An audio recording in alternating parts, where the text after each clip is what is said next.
Bismillahirrahmanirrahim. Perkenalkan, nama saya Nurjana, Tambuk 083 2018 0160, kelas ketiga Ekonomi Kelembagaan.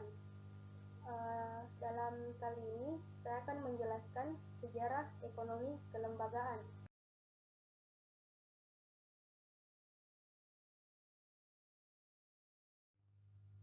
Sejarah ekonomi kelembagaan. Aliran pemikiran ekonomi kelembagaan atau disebut dengan institusional muncul di daratan Amerika Serikat pada tahun 20-an. Dan aliran sejarah institusional dikembangkan di Jerman. Aliran pemikiran ekonomi dan sejarah memiliki sedikit persamaan, yaitu sama-sama menolak metode klasik, tetapi aliran institusional menolak ide eksperimentasi sebagaimana yang dianut oleh aliran sejarah. Menurut Hasibun 2003, inti pokok aliran ekonomi kelembagaan adalah melihat ilmu ekonomi dengan satu kesatuan ilmu sosial, ilmu psikologi, sosiologi, politik, antropologi, sejarah, dan hukum. Mereka merangkul hal tersebut dalam analisis ekonomi. Namun demikian, di antara mereka masih mempunyai ragam dan variasi pandangan. Pada garis besarnya, mereka menentang pasar bebas atau persaingan bebas dengan semboyan laissez-faire dan motif laba maksimal. Sedangkan Chavancem 2009 mengangkat gagasan utama dari perspektif kegiatan ekonomi sebagai salah satu kegiatan sosial pada dasarnya telah dikembangkan sehingga ilmu ekonomi sebagai salah satu disiplin ilmu sosial harus memperhitungkan kelembagaan dan mempelajari sebagai aspek yang bersifat endogen, bukan eksogen. North 1990 dalam studinya mengangkat Institutions are the operating determinant of the long-run performance of economies. Lembaga menurut Rutherford 2001 lebih dari sekedar hambatan pada tindakan individu, tetapi juga mewujudkan dari cara berpikir berlaku dalam masyarakat. Dengan demikian, lembaga membentuk pikiran preferensi individu yang dibesarkan dalam suatu lingkungan tertentu.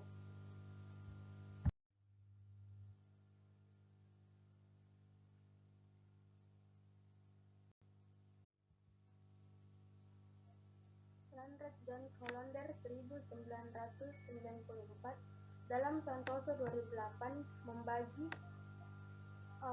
para tokoh ekonomi aliran kelembagaan dalam 3 golongan, yaitu tradisional, kuasi, dan neo. Aliran kelembagaan lama ditandai dengan lahirnya teori-teori yang dikemukakan oleh Thorstein Gunde Veblen 1857 sampai 1929 sebagai bapak ekonomi kelembagaan. Kemudian dikembangkan oleh muridnya yang bernama Wiley Clair Michael. Michael menyempurnakan asumsi-asumsi yang ada dalam teori Veblen yang dianggapnya belum sempurna menguji asumsi-asumsi mana yang dapat membawa hasil yang memuaskan.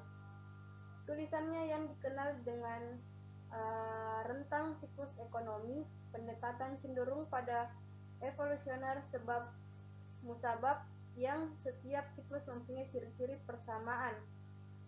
Persamaan ciri itu timbul karena adanya kekuatan-kekuatan ekonomi yang muncul dalam berbagai tahap siklus, seperti resesi, pemulihan, masa makmur, dan depresi. Michael melihat adanya siklus karena suatu self-generation process yang diperolehnya dari himpunan data empiris.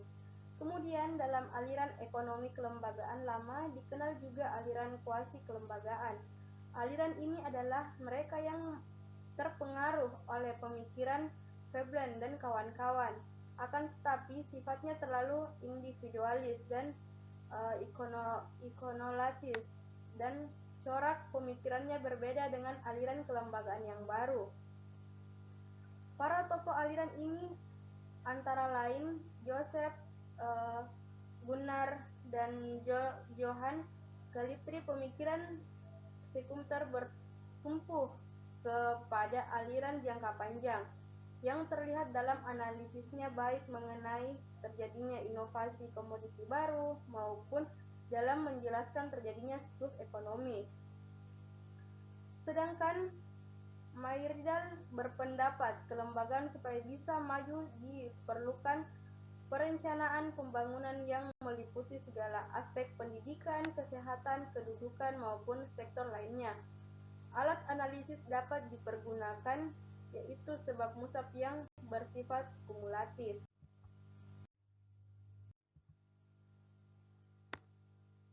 Aliran ekonomi kelembagaan baru, Neo-Institutional Economics, disingkat dengan kata NIE, dimulai pada tahun 1930-an dengan ide dari penulis yang berbeda-beda.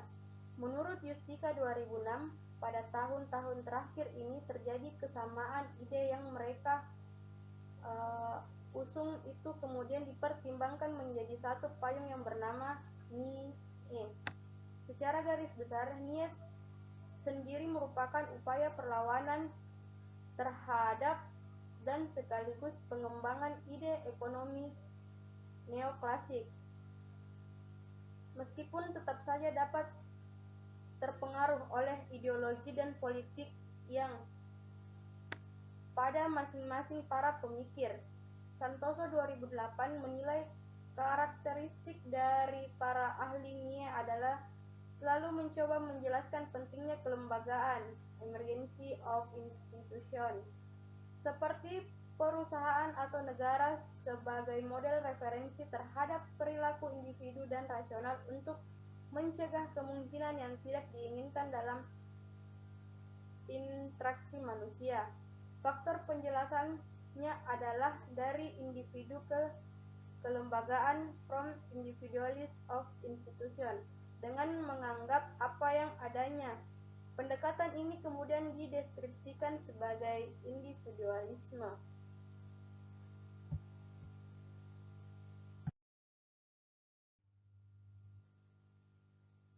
Baik, sekarang kita masuk ke pemikiran ekonomi.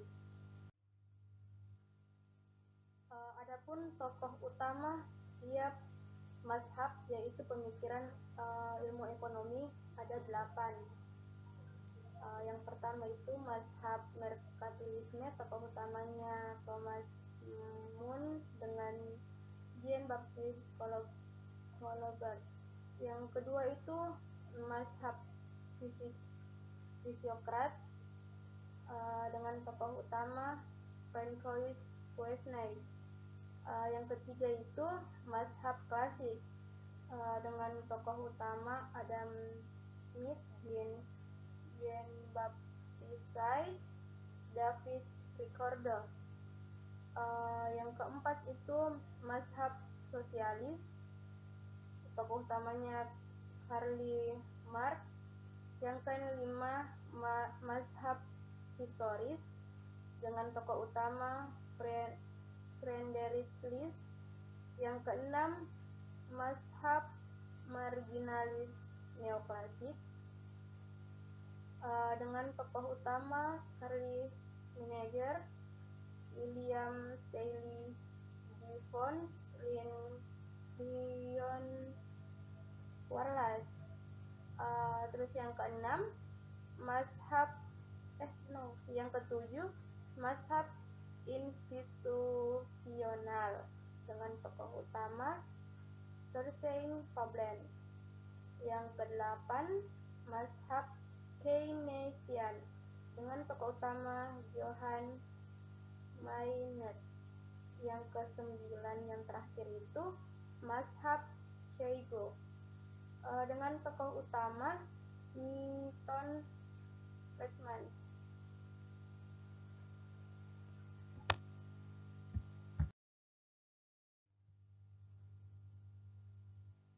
Baik, penjelasan terakhir saya, penjelasan pemikiran ekonomi yang menurut saya yang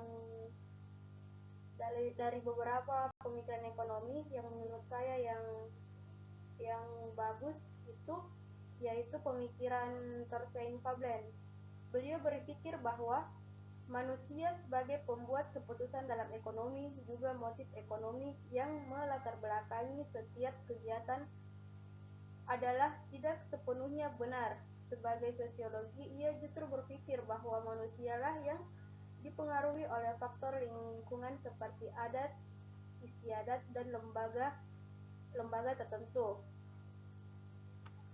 Revolusi perkembangan pemikiran yang dikemukakan Veblen yaitu dengan memperluas lingkup pengkajian ilmu ekonomi, membawa akibat perluasan dan perubahan dalam metodologi, andalan-andalan, dan berperilaku variabel-variabel ekonomi. Veblen melihat pengkajian ilmu ekonomi dari berbagai aspek ilmu sosial, sehingga diperlukan keterdisiplinan. Oleh karena itu pula, Veblen mendapat tuduhan bukan sebagai seorang pemikir ekonomi, tetapi sebagai seorang sosiologis.